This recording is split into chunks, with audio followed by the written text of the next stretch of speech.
craft, design, and launch NFTs effortlessly across multiple blockchains. From generating high-quality visuals to enhancing audio, scripting, and minting digital assets, Call AI's advanced tools empower creators of all kinds, developers, designers, artists, and innovators alike. Now available on mobile, Call AI brings everything you need into one seamless platform, giving you the power to create anytime, anywhere. Click the link at the top line of the.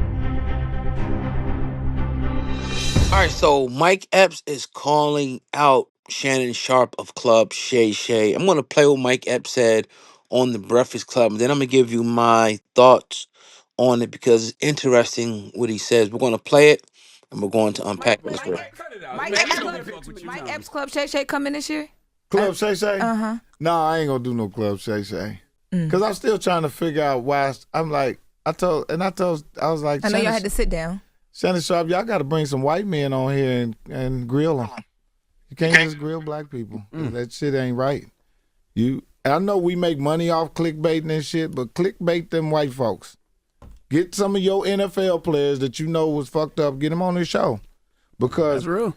Cat Williams, that shit he did, it was good, but it was bad. It was good because we enjoyed it, but damn, man, he hurt them dudes' feelings saying all that crazy shit. So we gotta balance it out, man. Shannon Sharpe, if you're listening, we want to see you interview some of them football players, some of them white football players that was in the NFL, just to balance it. Not on no race shit, but you can't just interview black men and let them pour out all they pain on television on these podcasts, man. That's some bullshit. You know, because we more than just problems. We everything, man. We got talent.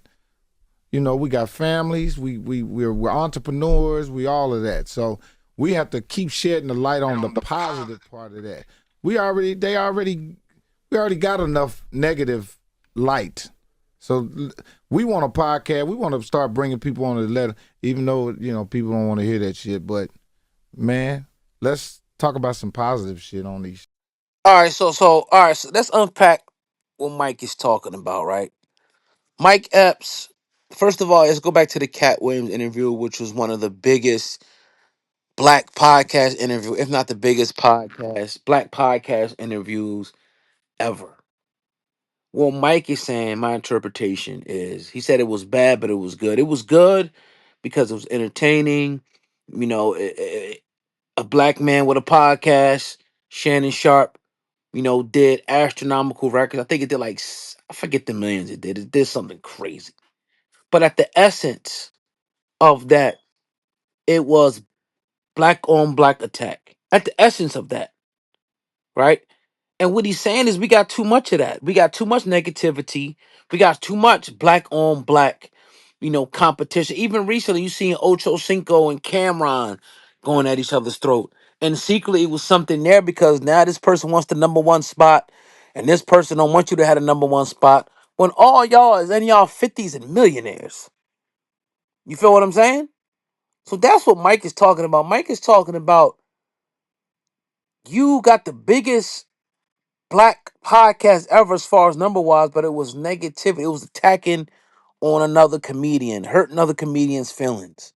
When there's so much great things out there that we do and that we can do, you know, that we demonstrate, you know, whether it be sitcoms, TV shows, you know, poetry, or just great interviews with people sitting down and talking. I remember the Jay-Z interview, maybe like in 2017. He did it with Tom. And on this channel, it had like 10 million views. And other and it was all great information. It was a time he put out 444. Dave Chappelle interviews. There's countless people that do great numbers. We do so much more. That's all he's saying is we have so much more to offer instead of the negativity. Bang on this person, expose this person, rip this person, tear it. But one thing you guys got to understand, and Mike has to understand, is that these people that come over into this world are following a blueprint that has been laid years before they even thought about even podcasting. Everybody's following the blueprint. And we seen it early on because we came in 2016. And Joe Button, he started like 2 years prior. You had the Breakfast Club, who was, a quasi. It was a podcast, but it wasn't. But it was. It wasn't that many people really doing it. You know, to the point now it's exploded. Everybody and their mama is doing it, but are they doing it? What blueprint are they following? It was a time when people weren't even really even doing interviews like that, right? Even some of your hot podcasts right now, it was just people just talking, and they seen their wave was the interviews, and they jumped on the interview wave, right? So Shannon Sharpe is no different. He's coming into the game, already established himself as a great NFL player, Hall of Fame NFL player. He also comes into the game, being on ESPN and Fox and whatever other network he was on with Skip Bayless. He's coming in with a name, so he's coming in with this blueprint. So the people that are sponsoring that show, they're gonna follow the stuff that's been laid that already got hundreds of millions of views. We understand because we in the game. 500 million views strong on this channel alone. That's just one channel, right? So we understand the game. We understand, how to maneuver in this industry. We understand that.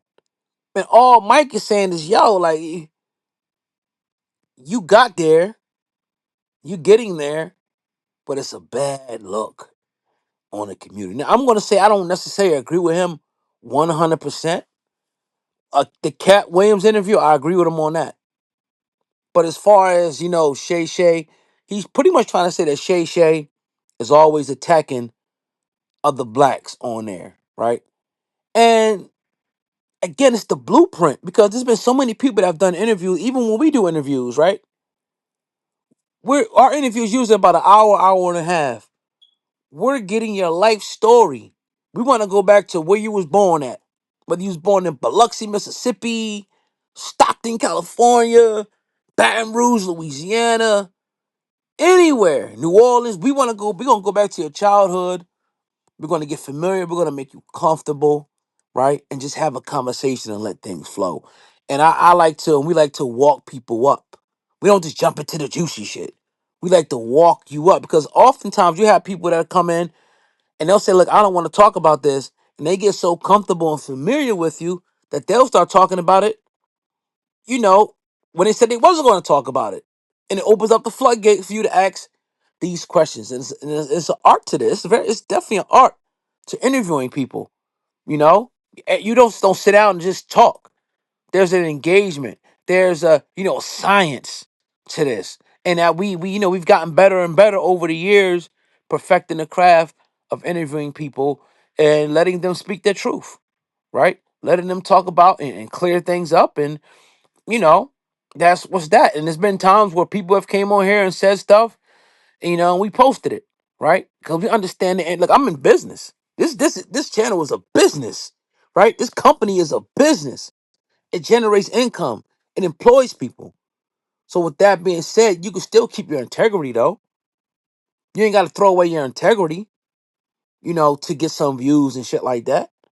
So yeah, I agree with Mike, you know, um, wholeheartedly. When he talks about, some, and I just even like, some people could talk about Cameron and Mace's joint, right? It's a unique niche. Their niche is going to be talking shit about people, whether it be rappers or people in the industry, right? People are developing niches. This is a business. That's one thing you guys have to understand. But I'm never going to get mad at anybody for calling it how they see it. That's my thoughts. What do you guys think in the comment section? What do you think about what Mike Epps said? And what do you think about Club Shay, his interviews? And is Mike right about? Now, I'll be honest with you. I don't watch those. I see the clips like y'all see them. You're never going to see me sit down and watch a Shay interview. I don't really do that, right? I watch our own interviews. I watch sport related content, but I don't really sit down and watch other content for my own personal reasons.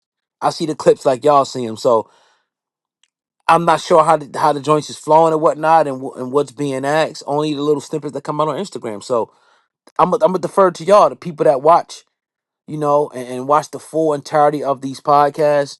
I don't have the time to watch an hour of Shay Shay, right? But if you do, how do you feel about his engagement and his Mike Epps right about what he's saying? Hey, hit the thumbs up button for your boy, and make sure you guys subscribe if you're not subscribed, and make sure you hit that thumbs up. And what else? Share the video if you get a chance.